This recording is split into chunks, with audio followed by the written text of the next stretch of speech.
Bonjour tout le monde et bienvenue dans ma chaîne. Je suis Diane Desiel et aujourd'hui, je vous propose une vidéo pour faire l'ajustement d'un corsage de base avec des mesures de vraies personnes. Les modifications de corsage qu'on va faire aujourd'hui sont pour répondre à une demande spéciale de Lincoln qui m'a envoyé les mesures de deux personnes différentes afin que je puisse la guider pour les modifications à faire sur le corsage de base. Comme à l'habitude, je vous ai préparé un petit document que vous pouvez appeler une étude de cas où j'ai placé les mesures de la personne 2 et la personne 1 afin de les comparer à mon gabarit et ainsi pouvoir trouver ce que je dois faire sur mon corsage. Je vais commencer par faire la modification du corsage 1. Alors pour la personne 1, j'ai placé les mesures de la personne 1 et j'ai aussi placé les mesures de mon corsage de base. Vous pouvez voir aussi que j'ai indiqué les mesures de ma taille plus afin de pouvoir décider quel gabarit ça sera mieux d'utiliser. Ici, comme mes mesures sont beaucoup plus près de ma taille 10,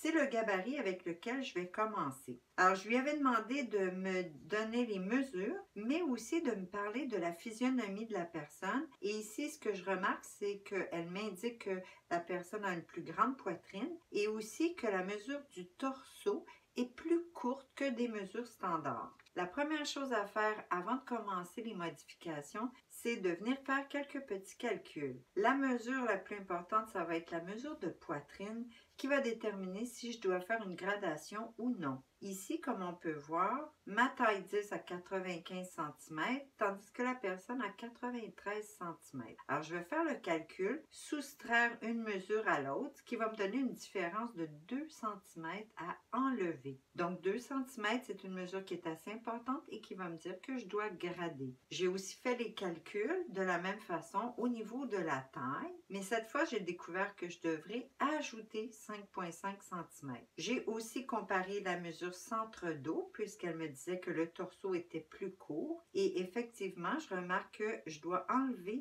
9 cm au dos et la mesure centre-devant, je dois enlever 2 cm. Ensuite, on va prendre les mesures de différence au niveau de la poitrine que je suis venue reporter sur cette ligne et la mesure de taille que je dois ajouter, je l'ai reportée sur cette ligne pour pouvoir les diviser par 4 parce que chaque pièce de patron de corsage est un quart de notre corps en entier. Donc, j'ai trouvé mes mesures de corps et maintenant, je vais pouvoir aller sur ma règle à grader et trouver les couleurs de points correspondant à 5 mm. Donc, je viens avec ma règle et j'ai mon 5 mm en tête et je vais regarder la distance entre les points. Alors, si je regarde sur ma règle, je m'aperçois que du noir au rouge et du rouge au bleu, j'ai un petit peu plus que 5 mm.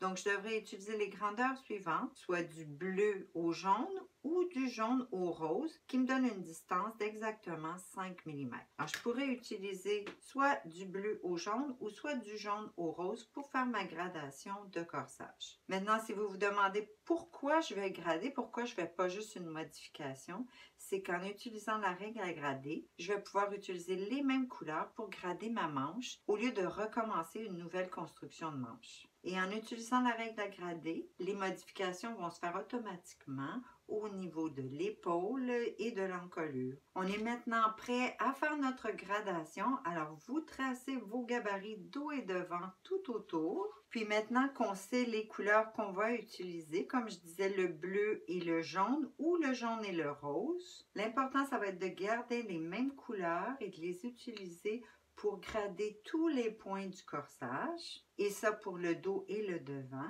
Alors pour cet exemple, je vais utiliser le bleu et le jaune. Mon bleu va se placer toujours sur la ligne tracée de mon corsage et je vais toujours bien aligner mon droit fil. Alors la règle avec mon droit fil. Puis je vais grader tous les points du dos et tous les points du devant de la même façon.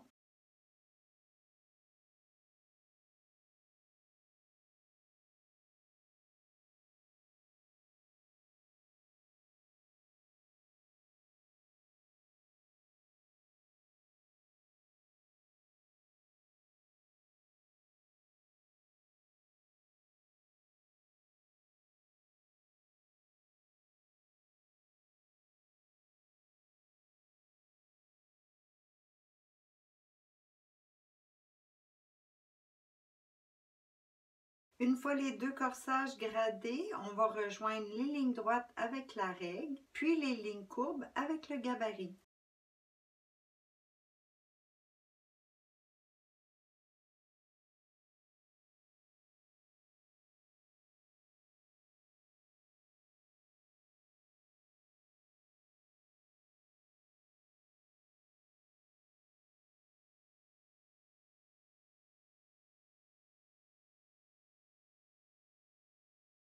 Maintenant, la gradation du corsage est terminée, ce qui nous a donné notre correction au niveau de la poitrine de 2 cm ou 5 mm par quart. Alors, si vous remarquez, cette gradation était parallèle, donc on a aussi enlevé 5 mm à la taille. Et pour la personne d'aujourd'hui, ce qu'on devait faire, c'est lui ajouter des centimètres. Alors, on va faire la correction et ajouter le 5 mm à notre mesure pour corriger la taille, ce qui va nous donner 1,87 à ajouter à chaque quart de corsage. Alors maintenant, je vais prendre ce 1,87 et je vais l'ajouter à partir de ma ligne interne, donc la taille gradée. Je vais venir ajouter 1,87 au dos et au devant.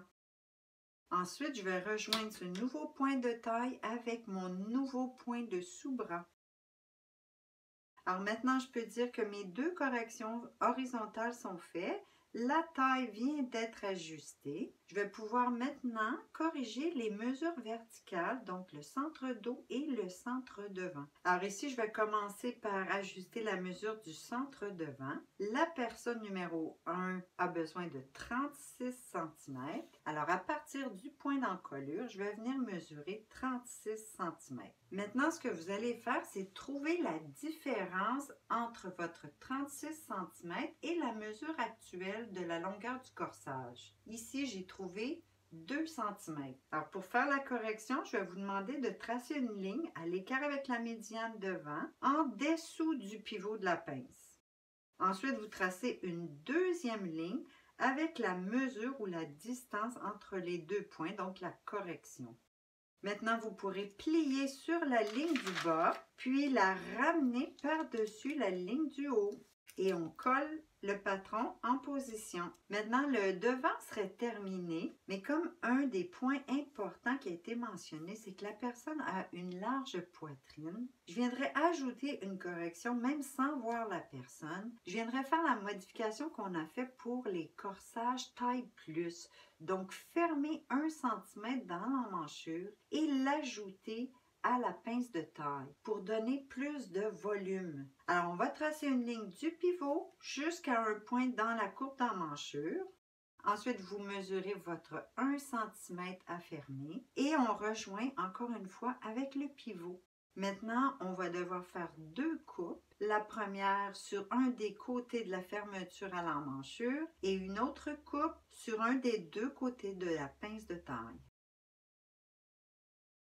Ensuite, vous allez pouvoir fermer votre ouverture en emmenant le deuxième côté sur le premier et on colle en position, puis ajouter une pièce de papier pour pouvoir remplir la nouvelle pince de taille. Maintenant, on pourra adoucir quelque peu notre ligne d'emmanchure. Ensuite, vous pliez votre nouvelle pince de taille pour obtenir le nouveau capucin. Le devant est terminé pour l'instant. On va maintenant faire le dos. Alors, si on se rappelle, la personne a un très court torseau. La mesure centre-dos doit être de 33 cm. Alors, je vais venir de mon point d'encolure indiquer mon 33 cm. Ici, j'ai trouvé une mesure de 8,75 cm à fermer ou trop long. Encore une fois, je vais venir tracer une ligne en dessous du pivot, à l'écart avec la médiane dos. Ensuite, vous allez tracer une deuxième ligne à la moitié de cette mesure à soustraire, seulement que la moitié de la mesure. Puis exactement comme on l'a fait au devant, on va venir plier la ligne du bas et la ramener sur la ligne du haut. Maintenant, on va s'occuper de la deuxième moitié qui nous reste à retirer de la médiane dos. On va venir le mesurer à partir de notre nouvelle ligne de taille vers le haut. Puis, on va tracer une petite ligne à l'écart sur environ 3 ou 4 cm. Maintenant, avant de continuer ou d'aller à la prochaine étape, vous allez retracer vos lignes de pince avec une belle ligne continue. Puis on va plier notre pince. Maintenant, j'ai taillé sur ma ligne de latérale devant que je vais venir placer sur ma nouvelle latérale du dos en touchant le point de sous-bras et le point de taille. Ensuite, on va venir faire la grosse correction pour la taille en reliant notre hauteur finale au dos jusqu'au côté de pince du devant. Comme c'est une correction très grande, je vous conseille d'y aller avec votre crayon à mine pour commencer et ensuite, vous pourrez faire la correction avec la courbe française. On peut maintenant retracer notre nouveau capucin de pince, puis terminer votre latéral. Après avoir découpé mes lignes finales tout autour, voilà les gabarits avec les mesures personnalisées pour la personne numéro 1. Maintenant, je vais vous ajouter un petit commentaire si vous trouviez que c'est beaucoup de travail et que peut-être faire la construction du gabarit avec la recette serait plus simple. Détrompez-vous, ici on a des mesures qui sont vraiment pas standards. Alors la construction du gabarit vous demanderait autant de modifications une fois terminé. C'est tout pour aujourd'hui. J'espère que vous avez apprécié. Ne manquez surtout pas ma prochaine vidéo. Je vous montre à faire les ajustements pour une jupe pour celles qui ont un petit derrière un peu plus rebondi. Merci d'avoir été là et à la prochaine.